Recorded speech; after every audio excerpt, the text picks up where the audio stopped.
Hello,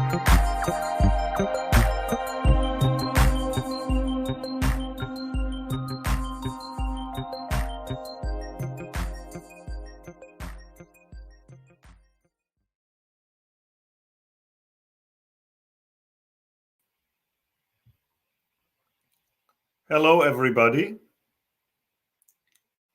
This is Martin Giese speaking. I'm a startup angel, startup coach from Munich, currently dialing in from Stanford. I'm very proud to open this amazing global event. Thank you to the organizers. I want to talk about sales, which is a very critical element for any startup. If you can't sell, you can't grow your business. It connects your great product with the market, and it is what makes your revenue grow.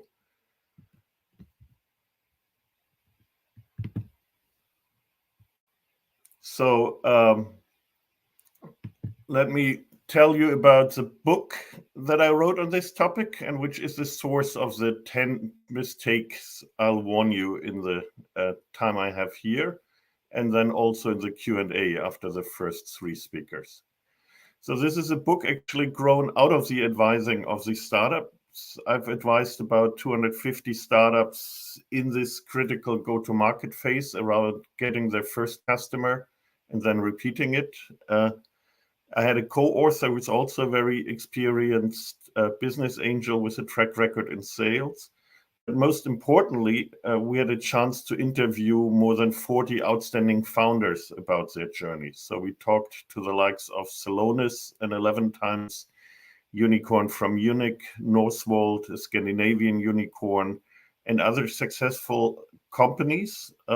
And the amazing thing is that the stories sounded very much alike. And that's what I'm trying to summarize here, to give you some pointers on what helped them. And one question we always ask them: what would you have wished you'd known when you started? And I have kind of a top 10 list of exactly those points. So number 1, you can't delegate sales. It's really a founder's job. It's one of the biggest mistakes to assume sales can be operated separately from the rest of your startup, maybe by someone who did it successfully in another company context. So we firmly believe it is the founder's role to do this connection to the market, but there is hope. All those founders told us it is something you can learn. So the key is to find good mentors, to read good books. There are good blogs on the internet. There are conferences where people give you some advice, but the key point is you need to get started. And it really is a learning journey. In the book, we describe it in 4 different phases. And if you're an early founder, you likely find yourself in the explore phase. So you're really doing weekly trial and error, going out to the market, speaking to customers to achieve a few things that you can see in the chart. It's really in the beginning about market segmentation, i.e. finding the right customers for your product. It's about understanding their people dynamics, who takes the decision. It's about defining the pain you're solving and evolving your revenue model. And that's so critical work. You can't have someone else doing the sales, and because you lose so much in transit when the information comes back into your company. Which brings me to number 2, segmentation. A lot of startups fail to be specific enough to whom they sell, and that costs a lot of resources. Startups have many advantages to larger companies because they can act faster, they often have more passion and energy, but the one bottleneck is very limited resources. So you have to be ultra smart to finding the right targets to bring your energy towards.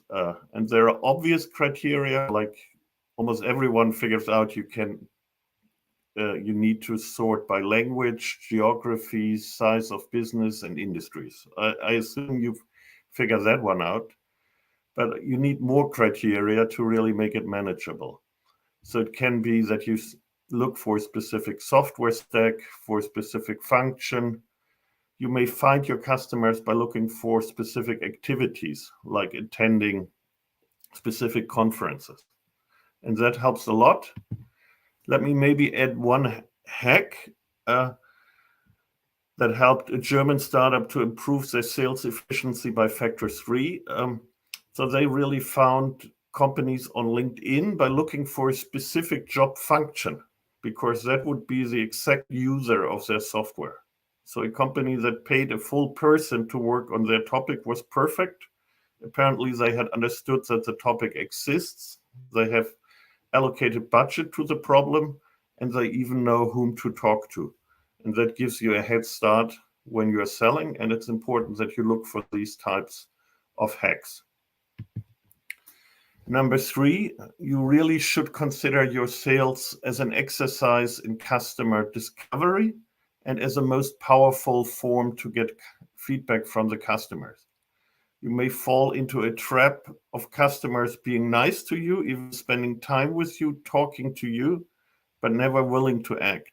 The good thing about sales and asking someone to sign somewhere to give you money is that you get ultra clear feedback whether you're good enough in the eyes of this customer. So talking to the customers is very important. In the quote here, we have an example from a very successful London-based startups. So their mentor sent them out to talk to 500 customers in a week. And it was a very frustrating experience, but it's also what in the end helped them finding their true calling as a startup and developing their product out of the findings out of this exercise. When you talk to your customers, it's also very important that you study your playing field. B2B sales is kind of awkward in the sense that you sell to some abstract legal entity. But if you look at the decision making, in the end, it's a few humans to take the decisive decision, and they have some standardized roles. So you always want to understand who your end user is, though that person often is not very much involved in procurement at large companies. So you also need to understand who the economic buyer is. That's a very critical role. That's the person who signs the contract and who internally has to find budget and fight for it. And then there are helpful roles. You want to find a champion on the other side, someone who really believes in you and opens doors. That may overlap with the other roles. That might be very helpful, but it can also be a third person. Often there are influencers. And what people often forget, there are also veto powers. And some of those are predictable. Those are people you might never meet, who are never in the room, but who hold the power to stop your project. This can be a head of finance. IT departments are classic. If they have a not invented here syndrome and just never find time to help integrating your product, then there's very little you can do. So you need to understand who those are, and you need to work those into your sales approach. Basically, you need a strategy to get past all of these persons. And if you get all of these, you also have a company on board. It can be helpful. This is a hack from one of the companies we interviewed. They found a great dictionary explaining the whole org charts and all roles at a target company in the HR section of the website that helped them to understand who was important and who wasn't. So it saved them a lot of time. Number 4, you should really be aggressive in pricing. This was a big learning even for me, how consistently we got that feedback from the great successful founders. And it's really your role as a founder to set a high bar here, because no one else in the organization will tell you. Your salespeople will not reward you and tell you it's too easy to selling the product. So you really need to push the bar here, because this extra revenue, this extra profitability will help you tremendously. We had clear statements that the successful startups never lost a deal on price. So you need to aim to price high, because you also send a signal about the value of your product. Number 5, beware of pilot projects. This may sound tempting to define something smaller than a full project, but you need to be careful, especially who pays your bill. As an investor, I'm very careful if it is only some type of innovation department with their pocket money that sponsors your project, and not some real department integrating you into their business and funding you out of their operating budget. Number 5, a sales process is always a work in progress. So even when it starts working, you need to keep observing it. You need to be willing to adjust it when you move into other countries, other industries, even other segments of the market in terms of innovators, early majority. So keep working hard on your sales process. Understand that in a sales process, probably 95, 98, 99% of the time, you'll get to a no. And most people get frustrated by that, and it's part of the grind of selling. But it's actually a good news. If you get a clear no out of the process, you're still making progress. You know where to put your resources. So don't get frustrated by that. Understand that sales is a very analytical area where you can work with all the data you find. And if you've worked in a scientific role before doing sales, that's actually a great basis to also do very analytical sales reporting.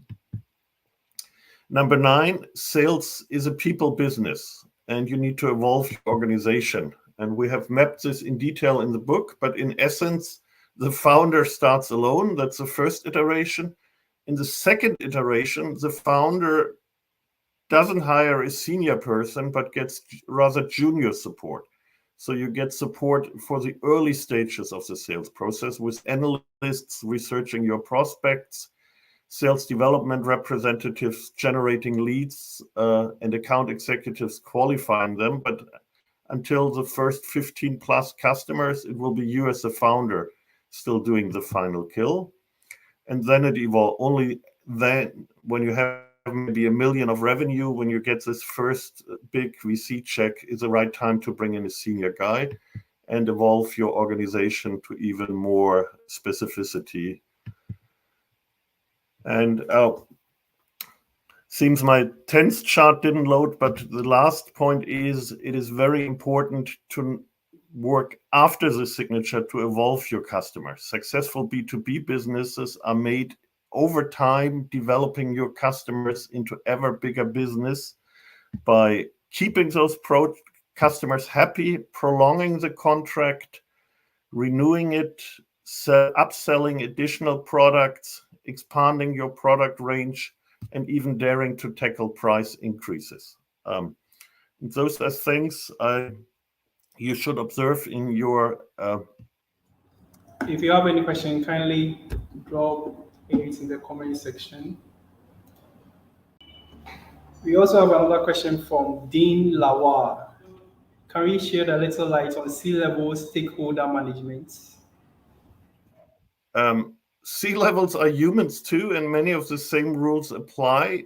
Key point is the perspective of a C-level is different. So if you sell to a product manager or someone down the line, he'll have a very specific need, and he'll look for a solution for a specific problem. If the ticket sizes get larger and the C-levels get involved, it's often about a competitive advantage. It's really about the long-term story. It's about a fit with the strategy. So the story needs to be bolder and bigger if you sell to C-level. If you have any more questions, put them into the chat and I'll happily address them. Companies, I'm very happy to connect. You find a LinkedIn code here on this site, and I'll be around. I'll work on some of your comments, listening to the next 2 exciting speakers, and I'll be around for the first round of Q&A in about 30 minutes. Happy to be here and happy to connect.